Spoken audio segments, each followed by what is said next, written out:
parler de la vidéo 17F, la foi de l'enlèvement, suite 5. Mais avant de commencer, on fait une courte prière. Prions le Seigneur. Dieu béni, nous sommes reconnaissants pour ta grâce que tu nous as accordée encore ce matin, Père bien-aimé du roi, afin de parler encore de la foi de l'enlèvement, Seigneur Jésus-Christ. Alors que nous avançons vers le chapitre qui parlera de la foi de l'enlèvement proprement dite. Aide-nous, Père bien-aimé, à faire quelque chose qui sera une bénédiction pour les autres, Seigneur Jésus. Et viens-nous en aide, parce que tu as dit toi-même de ta parole, Père bien-aimé, c'est lui qui tournera ses regards vers moi, ne sera jamais confus. C'est pourquoi nous venons faire de toi qui as parlé, Père bien-aimé, afin d'accomplir ta parole à ce moment, Père bien-aimé. Nous te le demandons au nom du Seigneur Jésus-Christ pour la gloire de ses noms. Amen. Amen.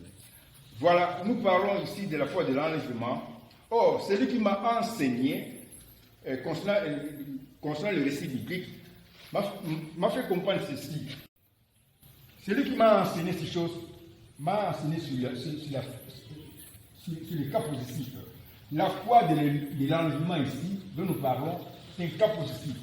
Or, selon l'auteur de la Bible qui a créé le récit biblique, avant même de créer ce monde, quand nous avons un récit biblique, quand nous avons un cas positif, comme dans le cas ici, la foi de l'enlèvement, nous avons aussi un cas positif. Quand nous avons un cas positif, les deux noms qui sont cités sont dans l'unité, parce que nous sommes dans la science des signes de l'unité, où l'on parle souvent de l'unité.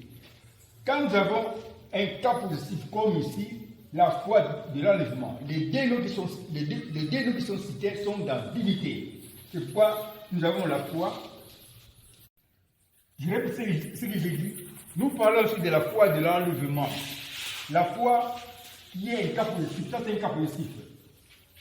Or, celui qui m'a enseigné concernant le récit, il m'a dit ceci pour les cas positifs.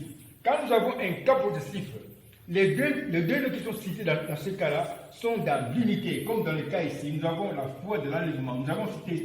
On a cité ici deux noms. On a cité la foi et aussi l'enlèvement. Ces deux noms sont dans l'unité. Nous avons ici la foi et aussi l'enlèvement. Ces deux noms sont dans l'unité. C'est dans un mariage. Alors, ceci nous donne alors un petit chemin de prophétie.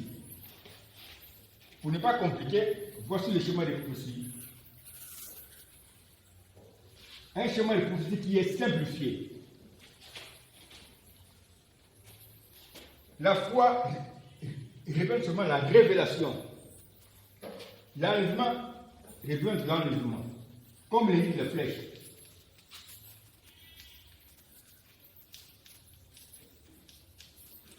La foi révèle la révélation.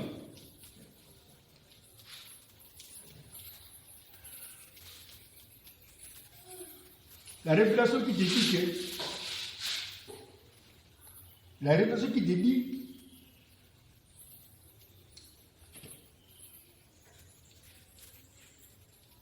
que tu seras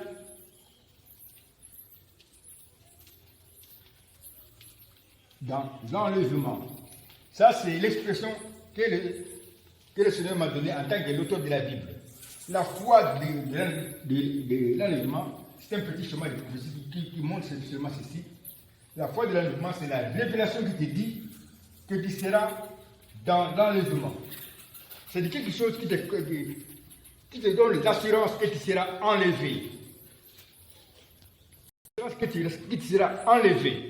C'est ça la foi de l'enlèvement. La foi de l'enlèvement, c'est quelque chose là qui te donne l'assurance que tu seras enlevé. C'est-à-dire la révélation qui te dit que tu seras dans l'enlèvement. C'est ça. Maintenant, on peut prendre le cas d'un homme qui est en Afrique, mais qui est en difficulté. Alors, il entre en contact avec son ami qui est en Europe. Et voilà que son ami lui donne comme promesse, je vais t'envoyer $500.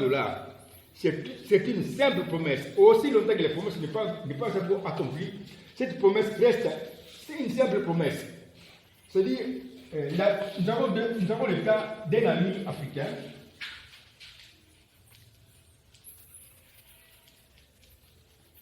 qui a demandé de l'aide à son ami qui est en Europe. Son ami lui donne même la promesse de lui envoyer $500.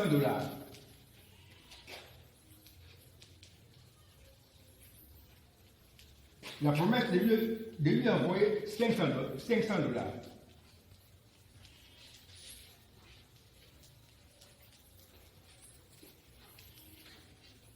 Et nous disons ceci, aussi longtemps que l'Afrique n'a pas encore reçu l'argent, cette promesse elle reste une simple promesse. Mais le jour où l'ami qui est en Europe va appeler l'Africain en disant que voilà, voici les codes pour aller retirer l'argent à l'agence, ces jours-là, celui qui est en Afrique va recevoir l'assurance qu'il a reçu quelque chose là, qu'il a reçu un code. C'est-à-dire, quand celui qui est en Afrique va recevoir le code qui va lui envoyer son ami qui est en Europe, c'est ce jour-là qu'il va avoir comme révélation, qui lui dira que voilà, cette fois-ci, j'ai trouvé l'argent. Cette fois-ci, il peut même commencer à faire un programme, établir un programme selon l'argent qu'il a reçu, parce qu'il a vu les codes. Quand il va recevoir les codes, c'est bien dit, le code pour aller retirer l'argent.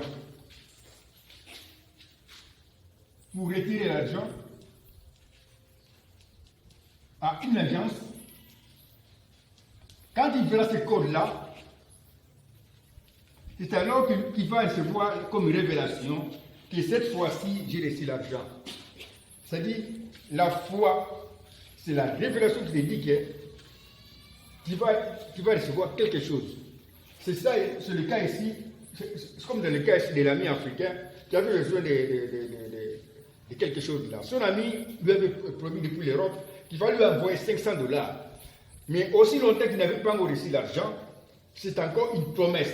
Mais quand maintenant l'ami qui est en Europe lui a envoyé maintenant le code pour aller retirer l'argent, c'est ces jours-là que l'ami africain a reçu comme révélation qu'il a reçu l'argent. Il peut même dire que voilà, cette fois-ci, j'ai reçu l'argent, j'ai trouvé l'argent. C'est un peu ça. C'est-à-dire qu'il y a quelque chose qui se passe d'abord dans le spirituel, avant de voir la réalité. C'est pourquoi dans la Bible, c'est la même chose. Dieu nous a fait la promesse, à nous l'épouse, d'être enlevés. Il y a la promesse d'être enlevé, la promesse d'être enlevé. La promesse d'être enlevé que Dieu a donnée à l'épouse. Ceci est une simple promesse qui n'est pas encore accomplie. Cette promesse, pour être accomplie, l'épouse doit d'abord avoir un code spirituel. Il faut d'abord voir le code spirituel. Voir le code spirituel.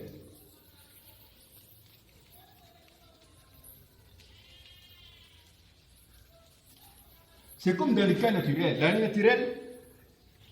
Dans le naturel, il y a d'abord les codes qu'on a envoyés pour permettre maintenant à l'Africain pour aller retirer l'argent.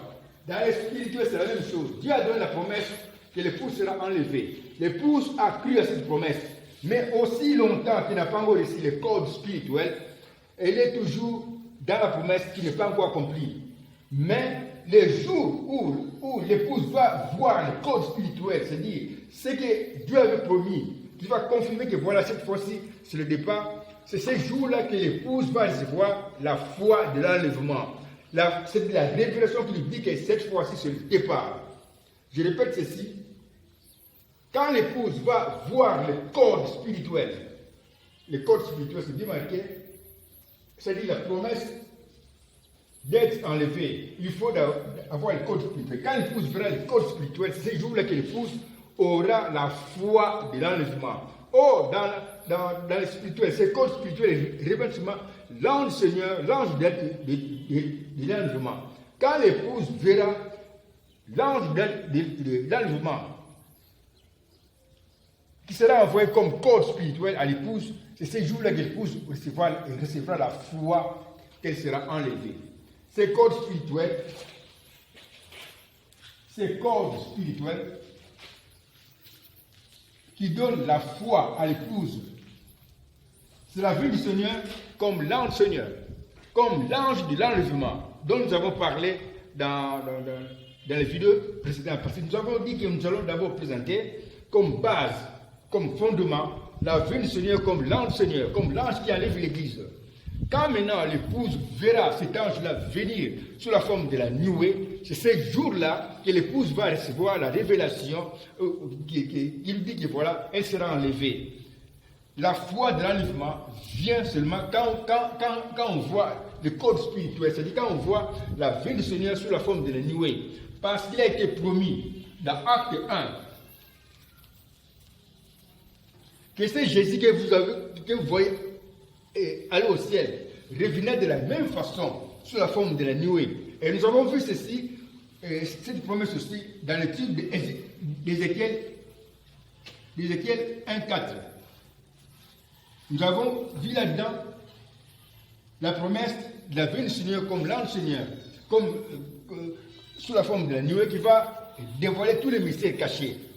Quand l'épouse va voir la venue du Seigneur sous la forme de la nuée, c'est ce jour-là que l'épouse recevra la foi de l'enlèvement, c'est-à-dire la révélation. Nous parlons des codes spirituels, comme cela a été promis dans Acte 1, que Christ revient sous la forme de la nuée. Or, nous savons que la nuée, c'est la promesse de Christ qui revient comme l'ange de l'enlèvement pour enlever l'épouse. Comme la nuée avait enlevé le code Christ, c'est la même nuée qui doit d'abord revenir pour enlever maintenant les codes Christ dans ce temps de la paix, c'est-à-dire l'épouse. C'est pourquoi dans Ézéchiel 1,4, nous avons fait le titre là-dedans, nous avons vu que voilà, Dieu avait promis en tant que l'auteur de la Bible que Christ va revenir sous la forme de la nuée, qui sera alors l'ange de jugement qui va dévoiler tous les mystères cachés, mais avec un message qui sera aussi un message de jugement. C'est pourquoi, quand l'épouse va recevoir ces codes spirituels, c'est alors maintenant l'épouse recevra maintenant la foi de l'enlèvement. Je vais lire ceci comme l'a enseigné l'auteur de la Bible. Je vais lire ici ce que le Seigneur m'avait donné comme écrit sous la forme de la dictée. Parce que moi, je suis enseigné sous la forme de la dictée. Je suis un écrivain qui écrit selon l'expression de celui qui existe par lui-même, qui s'appelle Jésus-Christ. Voici ce qu'il m'avait dit le vendredi 1er décembre 2023, vers 2h47 du matin à Z. Bonjour mon chéri 4 bâtonnets. Lui m'appelle 4 bâtonnets, c'est le surnom qu'il m'a donné. Moi je l'ai surnommé Grand Logos, parce qu'il est la plénitude de la parole. Comme vous le voyez, c'est la parole qui est en mouvement. Il est la parole. Bonjour mon chéri 4 bâtonnets. Bonjour mon chéri Grand Logos. Je t'ai vu mettre au propre tes notes et surtout tes destins sur mon nom de Jésus-Christ,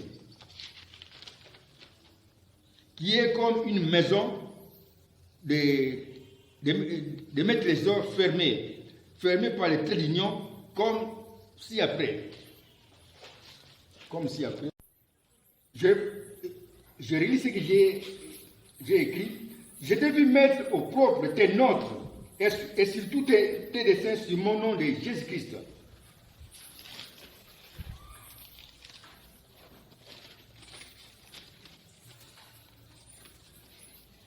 Une maison de mes trésors fermée par les traits d'union, comme ci-après. Nous avons ici le nom de Jésus. C'est-à-dire quand Dieu avait raconté Moïse lui a demandé son véritable nom. Alors, Dieu lui a dit que mon nom c'est Je suis celui qui suis. Or, ce nom était un mystère caché. Que Dieu a révélé au temps de la fin pendant mon ministère d'écrit et de destiné. Son véritable nom qu'il avait caché ici, c'est Jésus-Christ. Or, quand nous avons ce chemin ici, c'est ce qui veut dire que le Dieu unique qui avait raconté Moïse au buisson ardent sous le nom de Jésus, celui qui suit, ce Dieu ici nous présente, comme les deux flèches ici, son véritable nom qui est tout simplement Jésus-Christ. Ceci veut dire que Jésus est Christ. C'est-à-dire Jésus égale à Christ qui est Dieu. Ceci veut, on voit ici maintenant que le nom de Jésus est comme une maison qui est fermée par le trait d'union. Ça, c'est le trait d'union qui unit Jésus à Christ. Alors, ce qu'il dit ici, je vais relire ça. Je vais lui mettre au propre tes notes et surtout tes dessins sur mon nom de Jésus-Christ, qui est comme une maison, c'est-à-dire comme une maison ici, comme une maison de mes trésors, fermée par les traits d'union, comme on le voit ici. C'est pourquoi dans ces noms ici, quand les traits d'union s'ouvrent, c'est alors maintenant qu'on trouve beaucoup de merveilles dont on va encore parler. Je continue à lire. Mais une maison de trésors qui s'ouvre par le trait d'union. C'est une maison fermée, mais qui s'ouvre par le trait d'union. Quand le trait d'union s'ouvre, parce que le trait d'union ici n'est pas fixe comme on le voit. Le trait d'union ici est en mouvement. Quand maintenant ce trait d'union s'ouvre, c'est là maintenant qu'on voit autre chose. Mais une maison de trésors qui s'ouvre par le trait d'union, à cause de très grande vitesse du véhicule prophétie Jésus-Christ. Ça, c'est parce que nous avons vu que le nom de Jésus-Christ est une prophétie. Parce que nous avons aussi un schéma, ça c'est un schéma de prophétie. Un schéma de prophétie qui montre clairement l'unité de Jésus et de celui qui suit, qui ont le même suivi à la fin. Ici nous avons suivi, ici nous avons suivi. Alors le nom de Jésus-Christ, le nom de Jésus-Christ est une prophétie. Comme le nom de Jésus-Christ porte un schéma de prophétie, l'auteur de la Bible montre clairement que le nom de Jésus-Christ est une prophétie. Nous avons vu ça. Mais une prophétie qui est en mouvement, parce qu'une prophétie, selon Habakkuk 2:3, est toujours en mouvement. Alors c'est pourquoi maintenant, il compare maintenant la prophétie de Jésus-Christ à un véhicule qui est en mouvement. Un véhicule spirituel. Je relis. Mais une maison de trésors qui s'ouvre par les traits d'union à cause de très grande vitesse du véhicule prophétie Jésus-Christ. Qui conduit l'esprit de prophétie que je suis, qui augmente alors la vitesse des prophéties. Parce que pour moi, l'esprit de prophétie, la promesse qui n'est pas encore accomplie est comptée toujours comme déjà accomplie.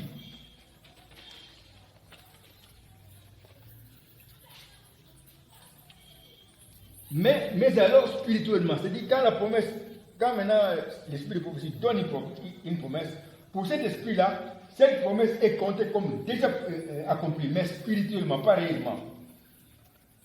Mais spirituellement, c'est-à-dire dans ma pensée, pas dans la réalité. Il y a donc une très grande vitesse dans ma pensée, la vitesse prophétique, que l'esprit de prophétie qui existe par lui-même présente. C'est là une vitesse que l'homme ne connaît pas. C'est pourquoi je t'ai dit un jour ceci, ma pensée est comme un océan qui est infini, c'est-à-dire sans plage ou sans limite, et dans lequel chaque promesse est dans une très grande vitesse et est comptée comme déjà accomplie. Ma pensée est donc en mouvement prophétique. Si alors on prélève une goutte de l'océan de grande vitesse prophétique, et qu'on la divise 900 fois, on a à peu près la vitesse du courant électrique qui arrive, qui est là dès qu'on appuie sur l'interrupteur. C'est-à-dire, le Seigneur ici compare sa pensée avec un océan qui est infini, c'est-à-dire sans plage. Maintenant, si on prélève une goutte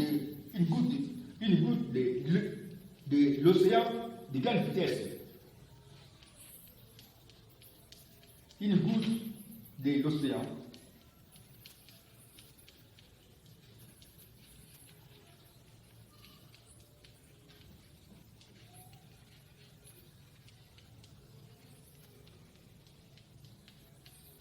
il compare ici sa pensée avec un océan qui est infini, c'est-à-dire sans plage, sans limite. Alors, il faut dire ceci, voilà, c'est un océan qui est un océan de grande vitesse. Si maintenant on prend une goutte seulement, une goutte de l'océan de grande vitesse, et qu'on la divise par 9, à diviser par 9,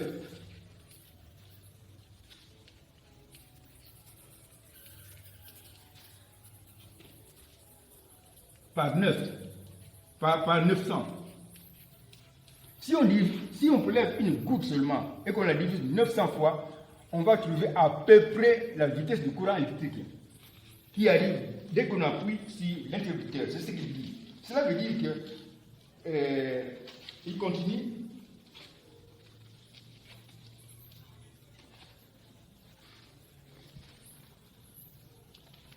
Ceci veut dire que la vitesse du courant électrique est en retard de plusieurs années pour rejoindre ou atteindre la vitesse prophétique de l'océan de grande vitesse.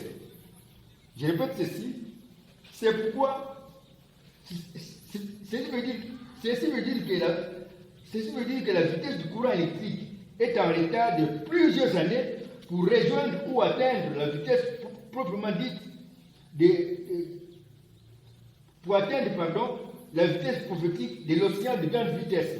C'est pourquoi j'étais enseigné qu'il y a dans le récit biblique un problème de regard de vitesse, comme pour un film conçu par des hommes. On peut augmenter ou réduire la vitesse du film, c'est-à-dire du récit biblique. Il y a donc, nous l'avons vu, des récits bibliques qui sont comme dans le film, accélérés ou parfois retardés. C'est pourquoi je t'avais donné un autre dessin de Dieu dans lequel je me présente comme la foi parfaite ou le signe de l'unité. Il y a un autre dessin que Dieu m'a donné. Dans ce dessin-là, qui est basé sur la vitesse de la prophétie, Dieu maintenant se présente comme la foi parfaite ou comme le signe de l'unité. On peut écrire ça ici. Je continue à lire. C'est pourquoi je t'avais donné un autre dessin de Dieu dans lequel je me présente comme la foi parfaite ou le signe de l'unité, comme c'est marqué ici. Dans ce dessin-là, Dieu maintenant se présente comme quelqu'un qui est un être de très grande vitesse, l'esprit de prophétie. Je continue.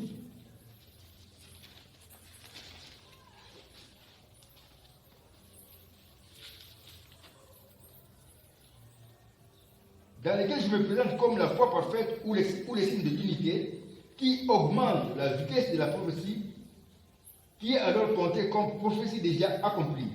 Mais ce n'est pas ici notre sujet maintenant.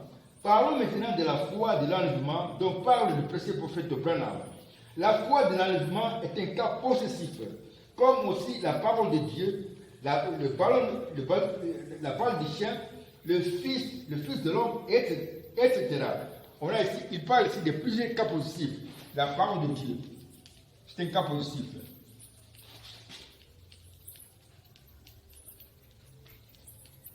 Un cas possessif qui est ici introduit par Dieu. Le Fils de l'homme. Un cas possessif. Introduit par Dieu. La balle du chien. On peut voir une balle pour le chien. La balle du chien. Ça aussi, c'est un cas possessif. La main de Moïse.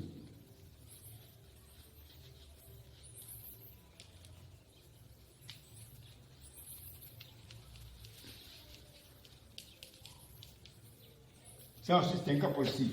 Ce sont aussi des cas possessifs. La foi de l'enlèvement, on a vu, c'est un cas possessif. Comme ici. L'enlèvement est aussi un cas possessif. La foi de l'enlèvement qui donne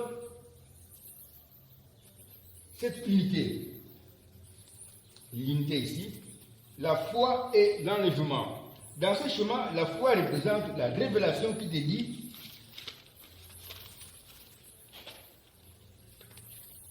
dans ce chemin, la foi représente la révélation qui te dit quelque chose. Nous pouvons compléter notre petit schéma de prophétie comme ci après, comme on a fait ici. Il nous donne ceci. La révélation qui te dit que tu seras dans l'enlèvement. C'est ça qu'on a trouvé ici. La révélation qui te dit que tu seras dans l'enlèvement. La foi de l'enlèvement dont parle le précieux prophète Branham est donc une révélation qui te dit que tu seras dans l'enlèvement de l'épouse. C'est un peu comme quelqu'un qui est en Afrique en difficulté, mais qui a reçu d'un ami qui est en Europe la promesse de lui envoyer $500. Ceci est une simple promesse qui peut ne pas s'accomplir. Mais quand l'ami de l'Europe t'appelle et te donne le code qui va te permettre de retirer l'argent à une agence déjà indiquée, c'est alors que tu reçois la foi ou la révélation qui te dit que cette fois-ci, j'ai 500 dollars. Or, tu n'as pas encore cet argent, mais puisque tu as déjà vu le code qu'il a donc déjà spirituellement, c'est cet argent que tu vas finalement recevoir réellement. Il y a donc le spirituel qui précède la réalité. Tu as vu le code, c'est vrai, tu as donc déjà l'argent, mais spirituellement. Ceci veut dire que tu vas recevoir finalement cet argent, ça sera réel. Je continue à dire, nous pouvons dire ceci. Quand tu as reçu le code, c'est alors que tu as reçu la révélation qui te dit que cette fois-ci, j'ai reçu l'argent parce que je veux finalement tenir dans ma main cet argent. Voilà mon chéri 4 bâtonnets, c'est un peu ça aussi avec la foi de l'enlèvement qui est tout simplement la révélation que tu reçois qui te dit que tu seras aussi dans l'enlèvement parce que tu as reçu de celui qui a fait la promesse de l'enlèvement, les codes qui vont te permettre d'être dans le mystère de l'enlèvement. Maintenant, mon chéri, quel est le code qui te donne comme révélation que toi, 4 bâtonnets, tu seras dans l'enlèvement? Laisse-moi, mon chéri, 4 bâtonnets, te répondre à ta place. Si dans notre exemple, celui qui avait fait la promesse de t'envoyer 500 dollars, t'avait d'abord donné un code que tu as alors vu pour te rassurer. Dans le spirituel, c'est la même chose. Celui qui a fait la promesse à l'épouse de l'enlever doit, je dis bien, doit d'abord envoyer un code spirituel à l'épouse qui verra avec ses propres yeux ces codes pour finalement dire avec la foi d'être dans l'enlèvement. Cette fois-ci, c'est mon départ. Cette fois-ci, je serai enlevé de la terre.